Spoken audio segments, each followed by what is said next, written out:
Hey guys, this is Evan from Octane Electrons.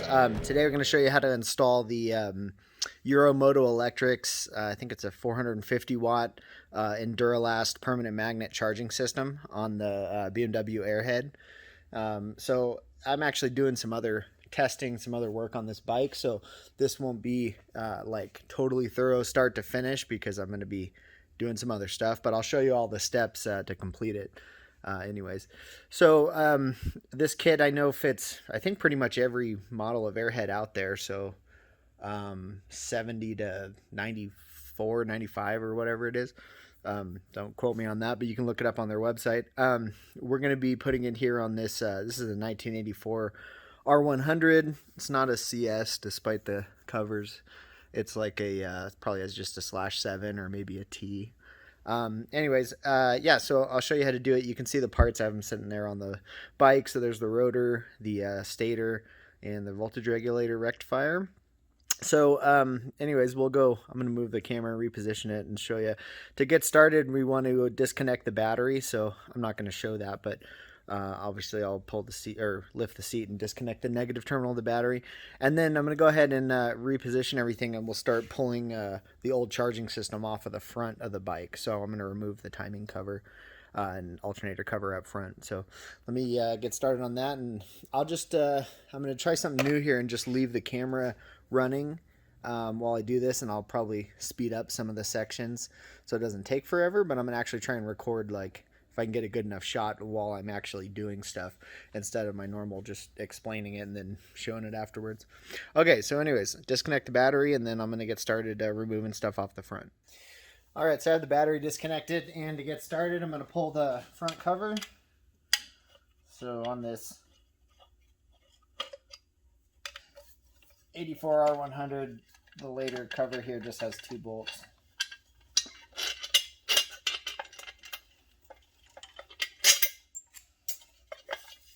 And I can lift the cover out of the way.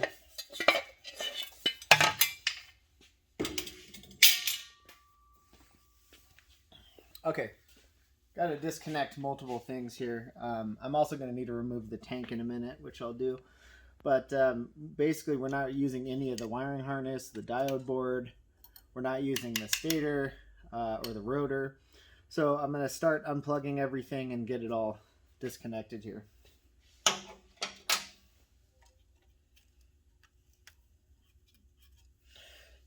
To save myself the trouble if I'm reassembling it or going back to the stock charging system, I'll usually just make some notes because I always forget what's what.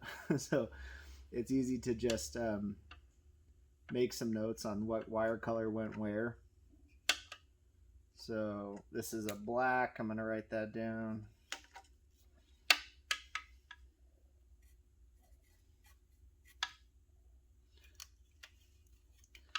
This is brown.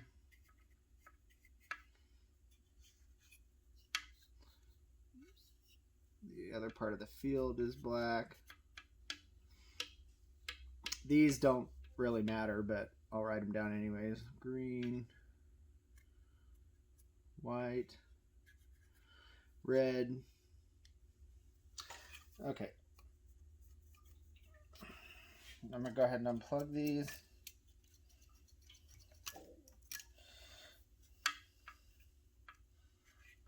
I'm just writing this to remind me they're part of the same harness because I have a separate black wire here for the Y connection on the stator. So those 3 are unplugged. Unplug stator output to the diode board. Okay, those are all loose. Up here, I'm going to go ahead and unplug diode board connections. If I can get them off, I may have to loosen the board. Let's see. Yeah, I'll loosen it in a minute. Okay, I'll go ahead and pull the stator off first. So, got the stator wiring loose. Get it out of the way here. Let's see what size.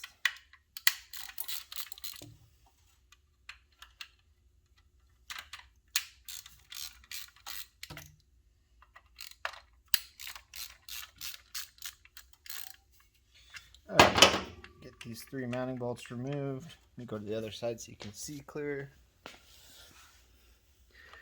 Move this up a little bit, make sure you can see the diode board well.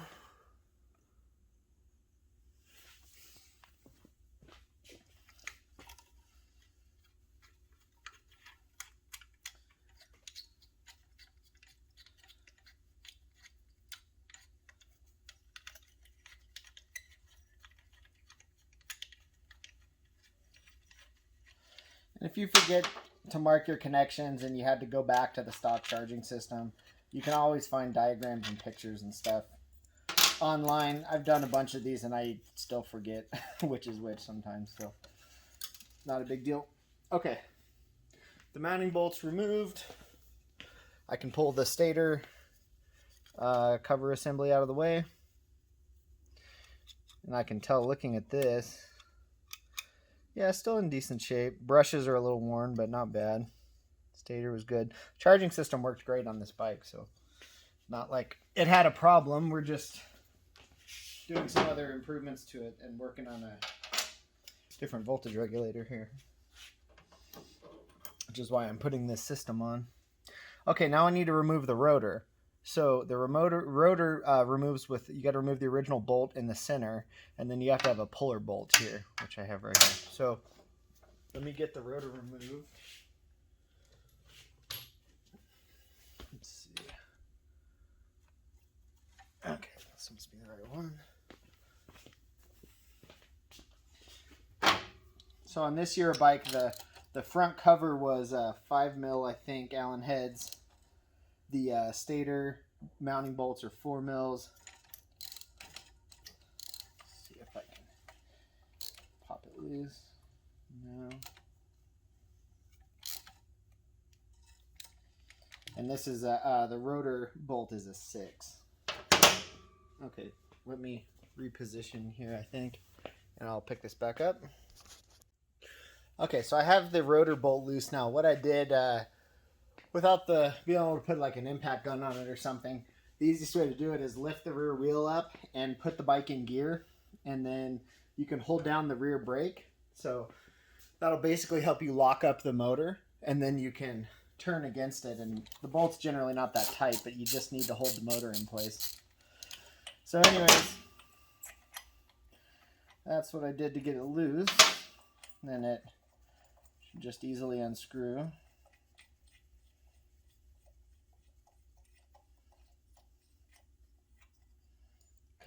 Done. Now, to remove it, we use this puller bolt that screws in, and that long shank on the front will push against the crankshaft. So I'm going to thread it in by hand until it stops right there. Now I need to put a wrench on it, and let's see.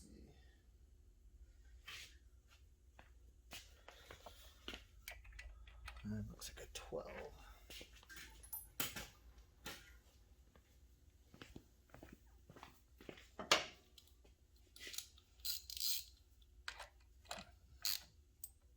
Okay, I'm going to lock the motor up again with the rear brakes. I still have the tire in the ear and have it in gear. Hold the brake down tight. And it'll take a couple spins, but it should lock up at one point.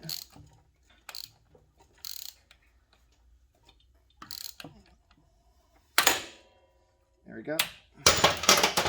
So see, that one turn was just tight enough and pushes it right off the crankshaft. Okay, great. Now I can unscrew my puller bolt. There's my rotor out of the way.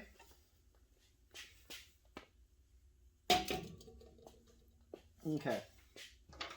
For the moment, I'm just going to reinstall my rotor bolt in place so I don't lose it. Okay, now we need to remove the diode board. Looks like 8mm nuts. I'm going to loosen those so I can get it loose and remove the wiring. Let's see here. And then I'm going to have to get set up for the next shot. I need to remove the tank and the top cover so I can get access to all the rest of the wiring in there.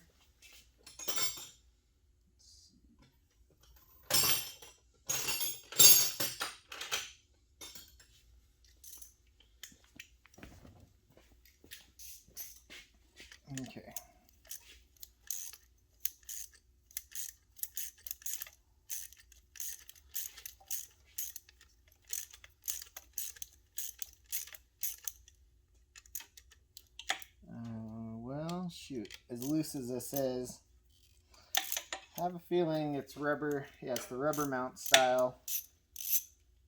And some of these, at least that one back there, might have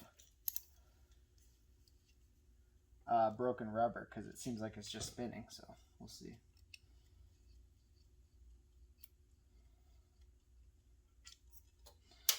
There's one.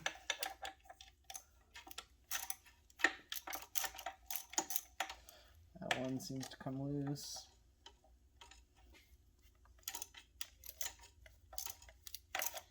That one felt okay.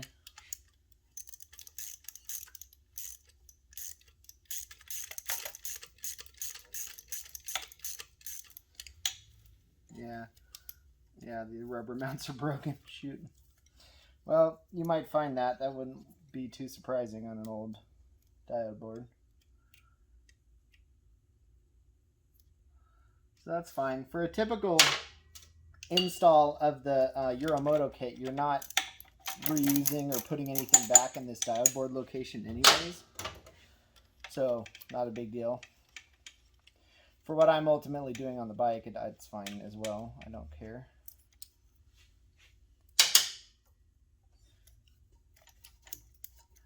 Oops, dropped the nut.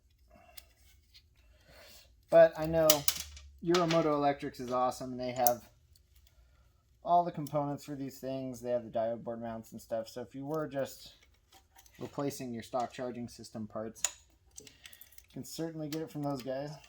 Okay, so yeah, the left side rubber diode board mounts are shot. They just fell apart. It's not a problem. Okay, and I'm going to go ahead, unplug this. So I don't need the wiring, I can just remove it. I've done enough of these, I know where the wiring goes, so I'm not going to try and mark the diode board. But you certainly could if it's your first one and you're not sure what's what. The back is pretty simple. So I had one connection on this side.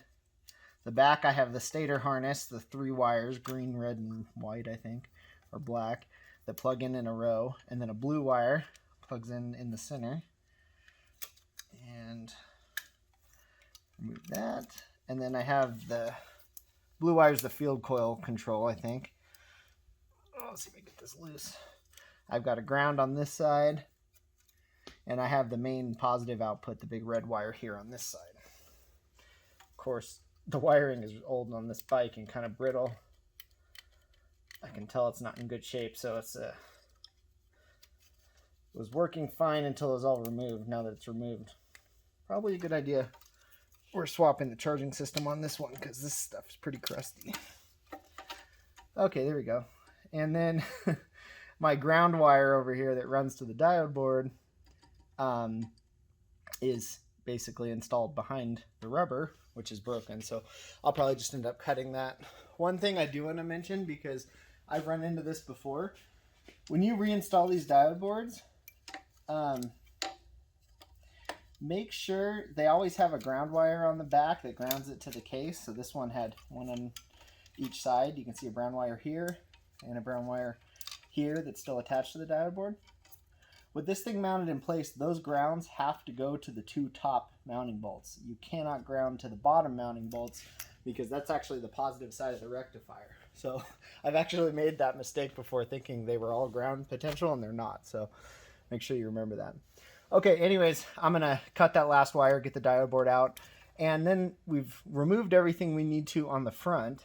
So I think, actually, while we're still set up here, we'll go ahead and install the new stator because I can do that with the camera where it's at, and then we will reposition to show the stuff up top. Okay, so let's install our new rotor and stator. I removed the mounting bolt. Here's our new rotor, and it only goes on one way because of the taper. You can't really do it wrong. Now's a good time to actually replace the seal here on the crank if it's bad. This one's just fine, so I'm not going to worry about it.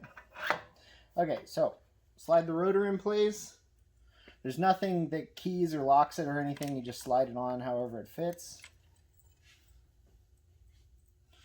Okay, I'm going to start my new rotor mounting bolt.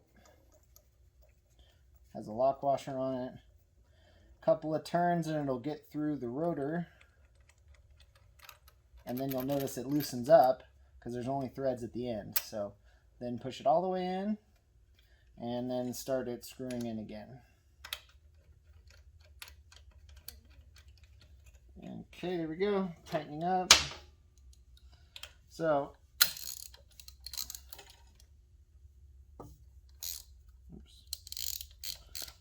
run it till it's tight, and then I'll start turning the motor. So now, since I still have the motor in gear, I'm going to hold the brake again until the motor locks up, and that'll let me get the final crank on the bolt.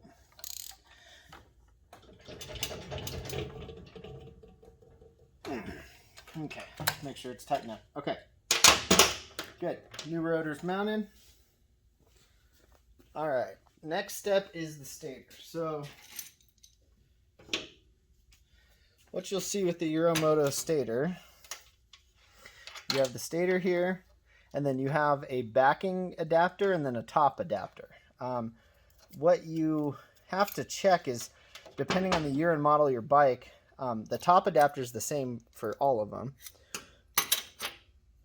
but the bottom one, let me go to the other side here. I'm assuming this is the right one, but we'll check. I'm going to have to swap it. There's a couple different ones that Euro Moto provides, and you might have to try them until you find which one is the right diameter to fit. So, yeah, this one fits perfectly. I think it's the 107 millimeter is the common one on the later models, but there's a couple other sizes. Let me grab one here from the box.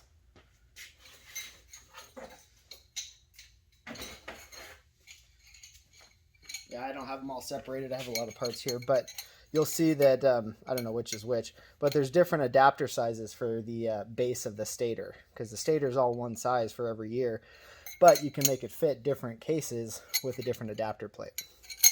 So, anyways, we don't need to worry about those now. Have the right one. So I have it fit in place in the ridge here, and I can feel that it lines up good. Okay, then I'm going to take the stator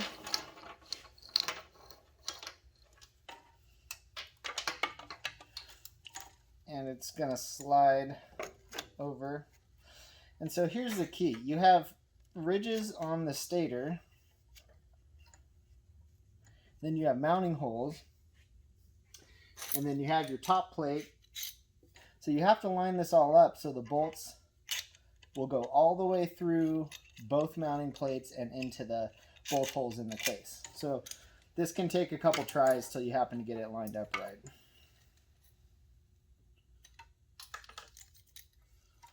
So I'm gonna just work on one bolt at a time. Set my top plate in place. Get one bolt started.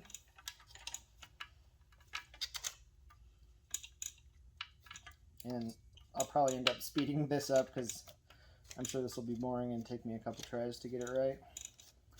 So then once you get it going through both stator mounting plates, you've got to kind of rotate the whole thing until you also get it going in to the mounting threads on the case.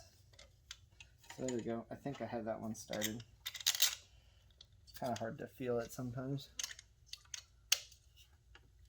So, see, I'm close, but I don't have both mounts lined up perfectly. Yeah, let me loosen this back up. I've done these a bunch of times. Sometimes you'll get it right. Sometimes you just have to leave like everything loose until you line it up. Sometimes it helps to just pull the whole thing back off and slide the mounting bolts through.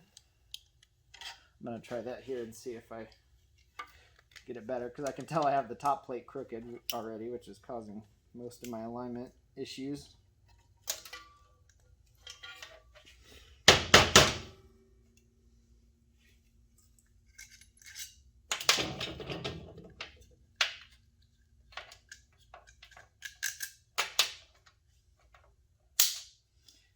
Okay, That should make it a lot better.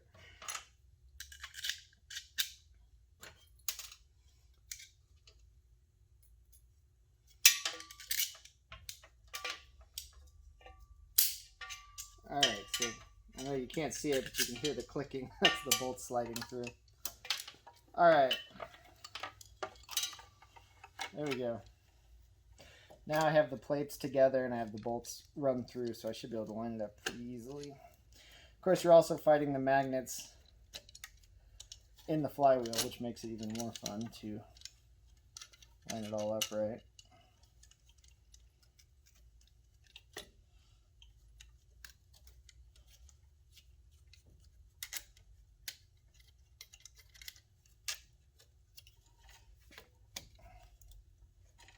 Okay, I think I'm pretty close. Yeah, that one grabbed.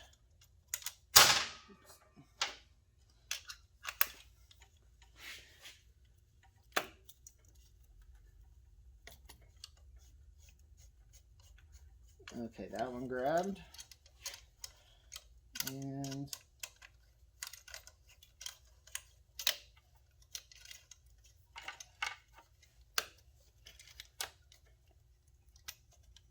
okay, I gotta come to the other side, I think. And gotta keep kind of moving it around a little bit. I can see the bolts just about there at the threads, but I think I'm crooked just a tiny bit. Oh, another thing I should mention, make sure you have your stator wires X-thing at the top here, just like that. Grab my mallet.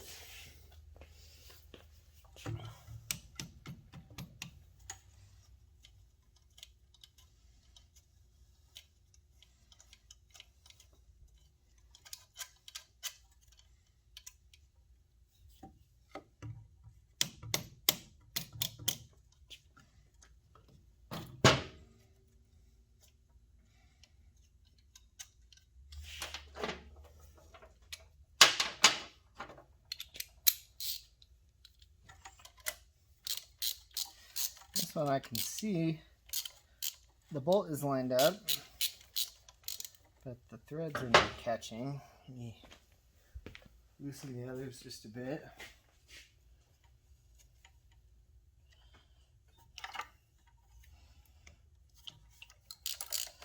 I mean, it's almost always due to just being that tiniest bit out of alignment.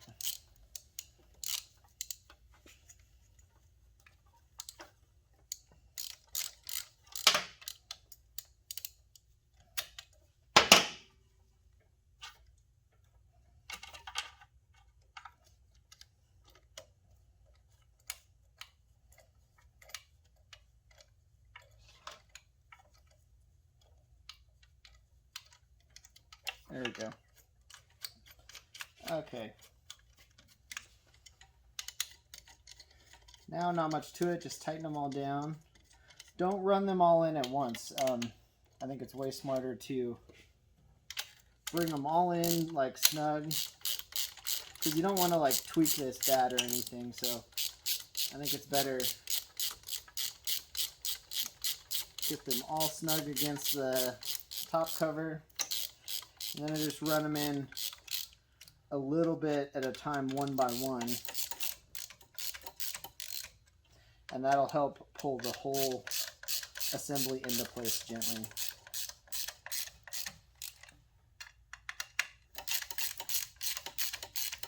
There we go. I can see it coming in on this side.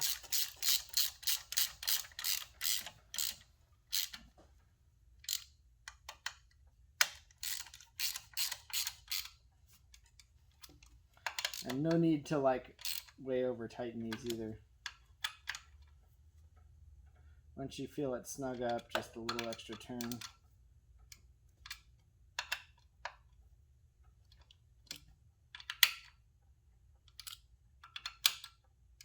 Okay, nice.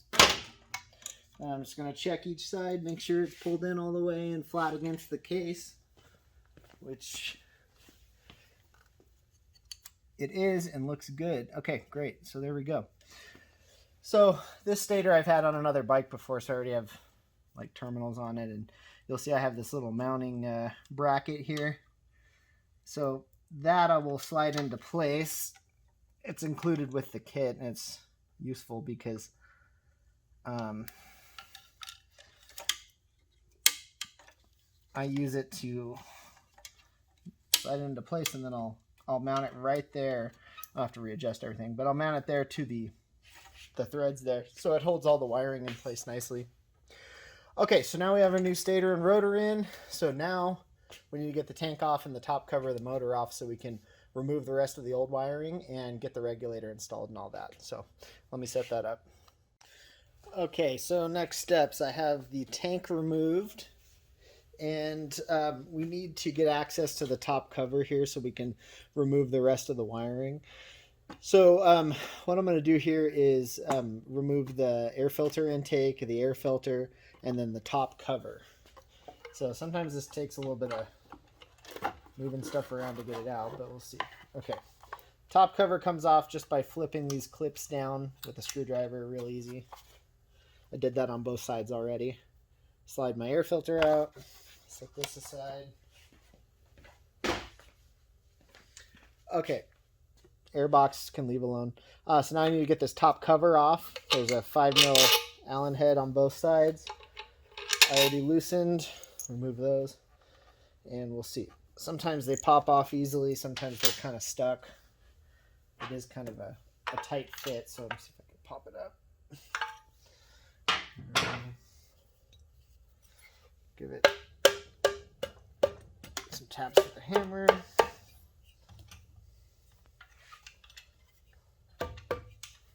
See if I can pry it up from the back a little bit.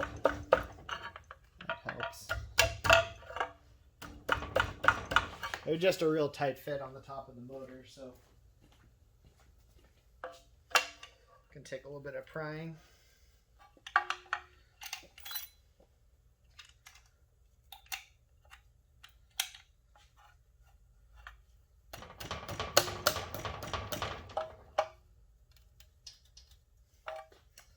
Alright, still too tight.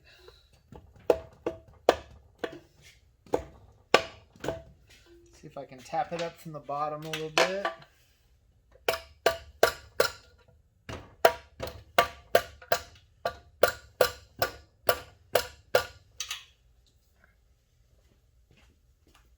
Come around to the other side.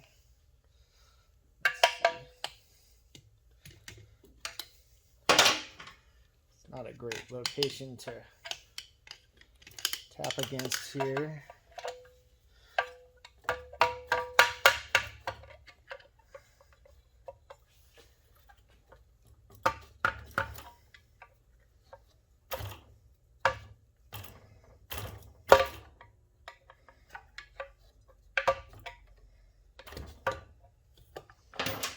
Let's see what else we can do.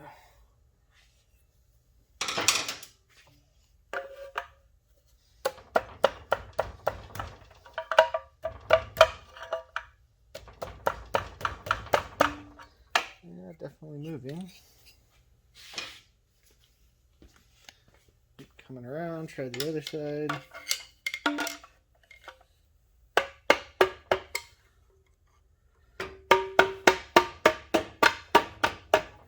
There we go, it's coming loose.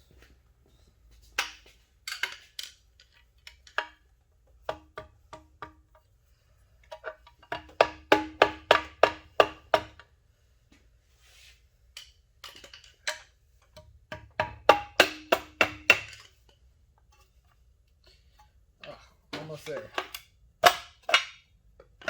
There we go. Not really any secret, you just got to get it loose. They're a real tight fit on these things, so do whatever you need to loosen it.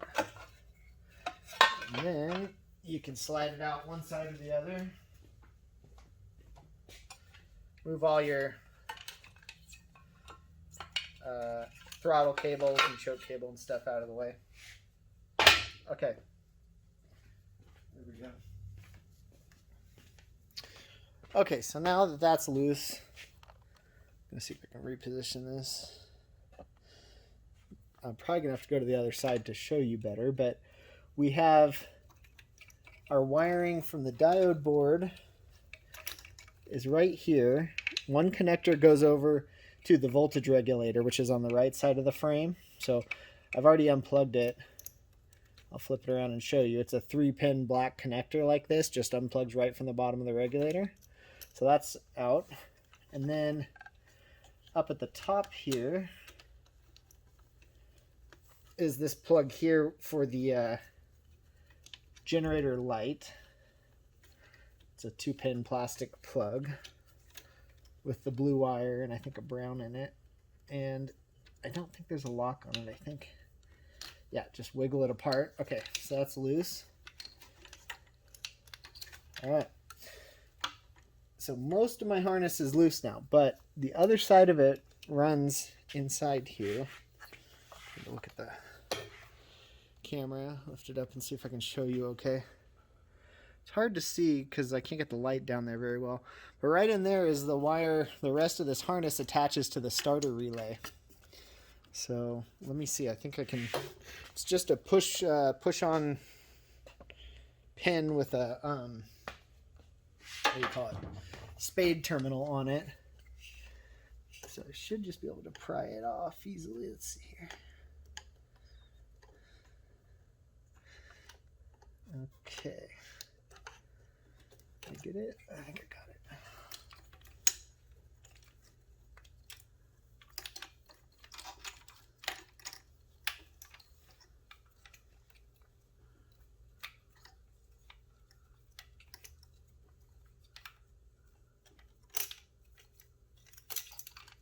There we go.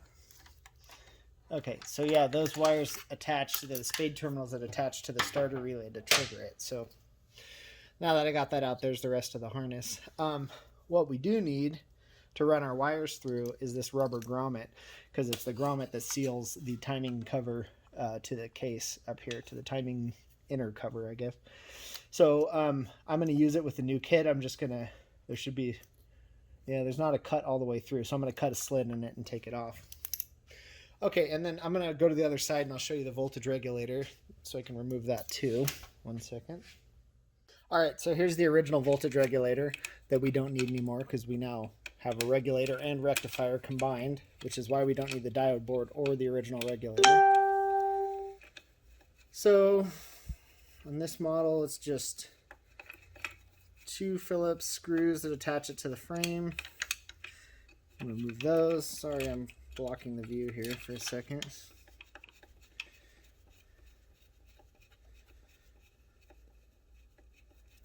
Okay.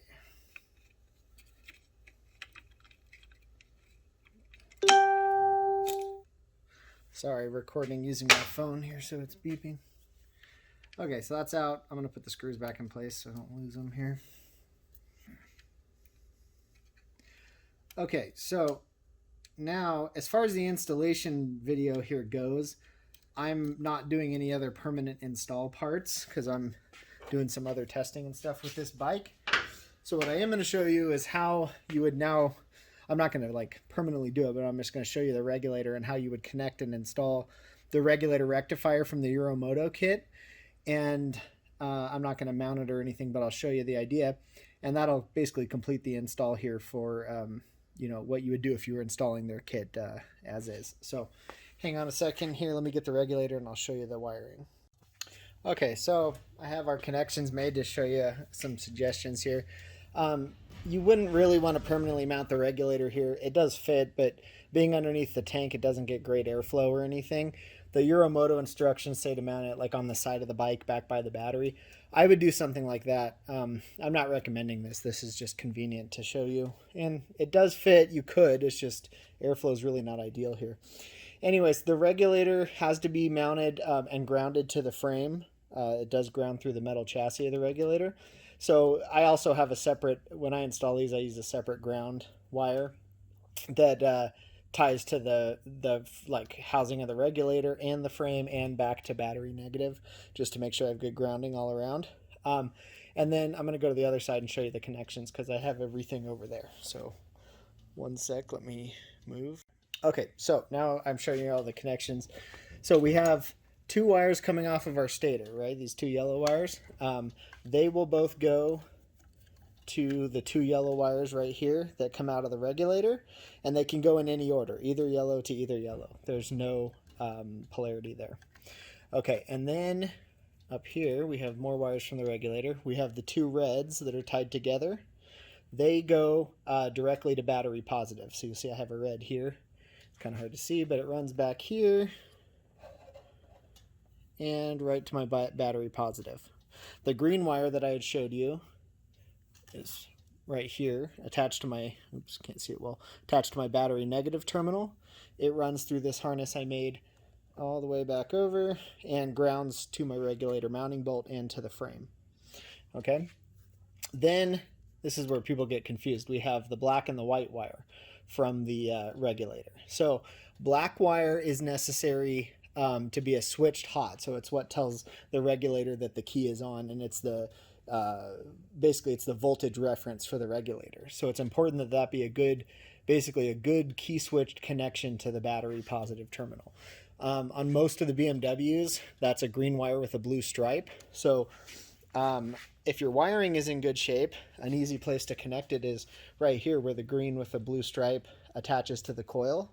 So I just have a jumper here, part of my, this is all just temporary wiring harness. I usually make a nice one when I install this on the bike. But I have it connected right there, so that's a good switched hot connection. And this wire right here runs back to the black wire over here. Okay, that's your battery reference.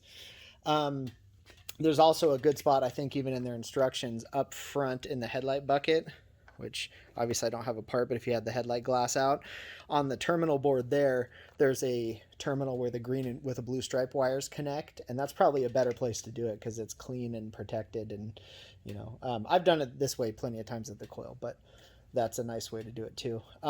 Okay, and then we have the white wire. So white wire is the charge warning light, the generator light that was on the dash. So you know, it'll function without this, but it's a nice feature to have. So here I have it run over and connected. So here's that 2-pin plug that we unplugged earlier from the stock wiring harness. So it has two wires in it. One is blue and one is like a black, I think. So the blue wire in the factory harness is the charge indicator light, the generator warning light on the dash. So you'll see I have a little plug-in connector made and a harness that runs over to it. So white wire from the regulator runs over and into the blue wire that goes up to the gen light. Then we have the black wire in that 2-pin plug that was under here. That is the starter relay trigger, basically, that goes hot when the start button is pushed. So we removed that earlier because it was part of the harness that we had to get rid of. It was part of the old dial board wiring. With it out of the way, we have to add a new connection. So that's this purple wire. So I have it going from the black wire in that connector, and it runs over, has a spade terminal on it, and plugs right into the trigger terminal on the starter, main starter solenoid that's part of the starter. So it's a nice way to set this all up. Obviously, you'd want to route the wiring nice and clean, and you'd probably have the regulator mounted somewhere else. So you could do a lot nicer job of setting this up. But I think this gives you a good overview of how everything works. And then let me reposition this and I'll just show you it running, and I've got a voltmeter on it. Okay, I think we can see everything all right. Obviously this is all just temporary connections, but I'll show you. Got a voltmeter on the battery. You can see the stator down there and the rotor will be spinning. Should have, I was running it, so I should have some gas in the carb, so let's see.